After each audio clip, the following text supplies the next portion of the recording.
Oi, pessoal. Então, eu estou cumprindo aqui um compromisso de explicar em detalhes essa questão que é um desafio aí da gestão de tempo em projetos, né? Então, veja bem, foi dado um projeto aí em que você tem as atividades de AH, você tem os predecessores, quais são os relacionamentos entre as atividades e na terceira coluna as durações. Então, nós precisamos responder aqui qual que é a duração desse projeto, qual que é o caminho crítico e a folga da atividade E. Veja que não é uma questão muito simples para quem não tem um conhecimento de gestão de projeto. Pode ser feito na raça? Claro que pode, mas aí você tem que conhecer os conceitos de datas de início e datas de término mais cedo e mais tarde. Se você tiver esse conhecimento, você pode montar manualmente o diagrama de rede e calcular na ida e na volta as datas de início mais cedo e mais tarde e as datas de término mais cedo e mais tarde, e aí através de fórmula de cálculo de folga, você sabe a folga interna, né, que é a folga total de uma atividade, e a folga entre atividades. Aquele caminho que você tiver zero de folga entre atividades, zero internamente dentro da atividade, é o caminho crítico e é o maior caminho do projeto. É fácil de identificar. Exceto em projetos, né, que você pode ter mais de um caminho crítico, isso é possível na prática para grandes projetos, e aí complica bem a situação. Mas nesse caso aqui, ele tem um único caminho crítico. Eu vou resolver essa questão por software. Vou usar aqui o software WBS Schedule Pro, certo?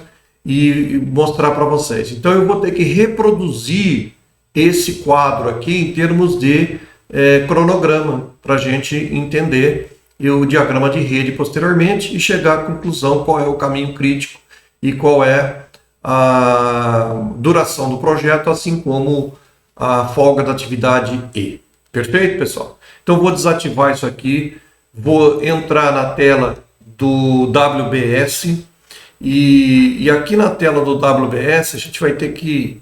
Vou entrar em Gantt, que é mais fácil no caso.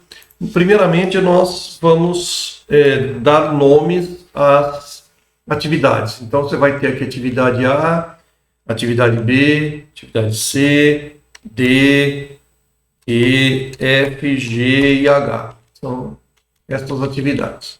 Vamos ver as durações? Eu tenho que ver as durações na tabela que foi passado para nós. Então, eu tenho aqui A e B 7 e 14. Então, A tem duração 7, B tem duração 14. Deixa eu ir consultando aqui.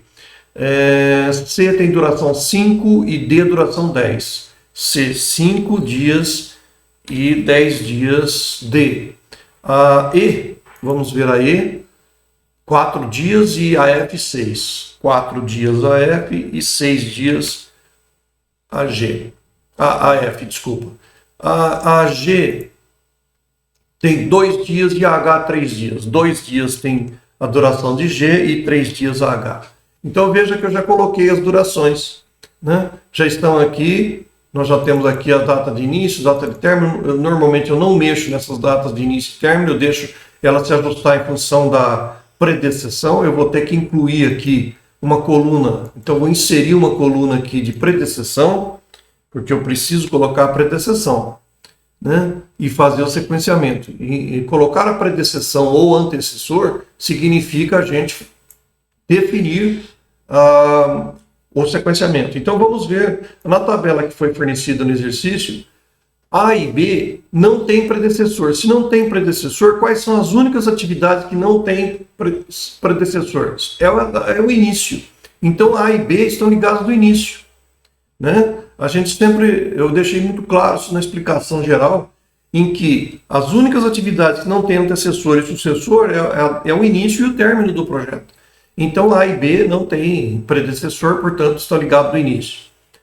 A atividade C, ela tem uma ligação com B e H. Então, veja bem, eu tenho que fazer uma conexão aqui na atividade C com B e H. B é a linha 2. É a linha 2. Então, eu coloco aqui que eu tenho uma ligação com 2. ponto e vírgula, porque eu tenho duas ligações, uma com 2 e uma com a linha 8, que é H. Então a linha 8 é H. Dou Enter e ali, já fiz a ligação. Então vocês observam aqui do lado direito no diagrama de Gantt que a atividade B ela está ligada, a atividade H e B estão ligadas na atividade C. E ela tem uma duração de 5 dias a C. A D, vamos ver, a D, de acordo com a tabela, ela tem uma ligação com C. Então eu tenho que ligar a D em C. C está na linha 3. Portanto, eu coloco a linha 3 aqui no predecessor. Pronto, liguei a D. É uma ligação término e início simples, né? Depois a linha E está ligada em A. Então eu tenho que ligar a linha E, a atividade E, na atividade A, que é 1. Então eu coloco 1 no predecessor e liguei na A. Aí eu tenho o quê? Verificando a tabela, a atividade F está com o predecessor é E. Então, se o predecessor é E e a linha E está na linha 5, então eu coloco o 5 como predecessor de F. Verificando a tabela ainda, DF está ligado a G, ou seja, são predecessores de G, né? DF são predecessores de G, D e F. D está na linha 4, como eu tenho dois predecessores, eu ponho um ponto e vírgula, e F na linha 6. Portanto, eu fecho aqui na linha 6. Certo? E H? H não tem predecessor de acordo com a tabela. O que significa que não tem predecessor? Porque está ligado no início. Perfeito? E a linha G não tem sucessor, porque ela já está, ela é o término do projeto, então não há sucessor. Acabei de fazer aqui o Gantt, o diagrama de rede já está pronto, então eu vou aqui no diagrama de rede para a gente verificar os detalhes. Bom, de imediato, eu observo que existe um caminho desenhado em vermelho aqui. E o que significa esse caminho desenhado em vermelho? É exatamente o caminho crítico. Todo software de gestão, ele indica para nós o caminho crítico. Então, se você pegar aqui 14 dias, são ligações término e início, certo? Então, eu posso simplesmente somar. É o maior caminho do projeto, é o caminho crítico. Então, 14 mais 5, 19, certo?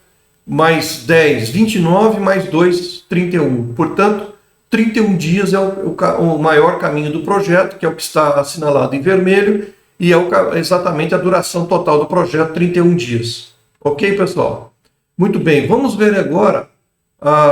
Bom, outra coisa, o caminho crítico está claro aqui, que é B, né? Olha lá, B, C, D, G. B, C, D, G. Certo? Então já sabemos qual é o caminho crítico, sabemos que são 31 dias de prazo total do projeto. Falta responder uma pergunta do problema, que é qual é a folga da atividade A. Aí eu tenho que vir aqui em diagrama, vou num diagrama detalhado, folga de E, né?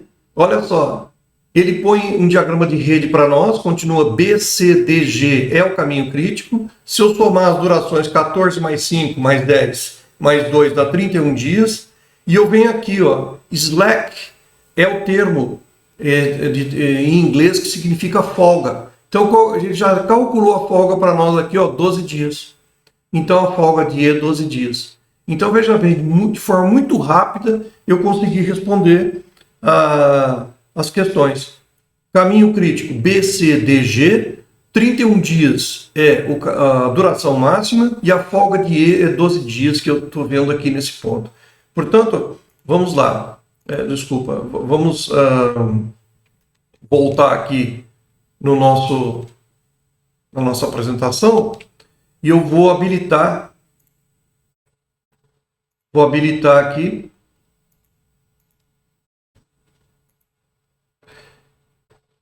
um minuto.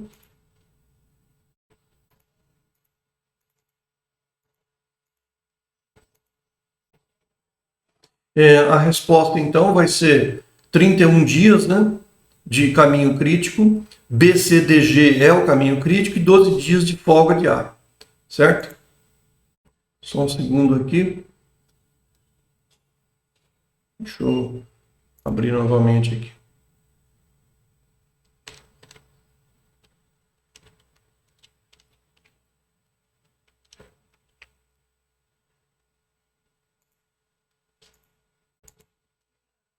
Pronto. Desculpa aí, eu já consegui visualizar novamente. Então, resposta, letra D de dado, né?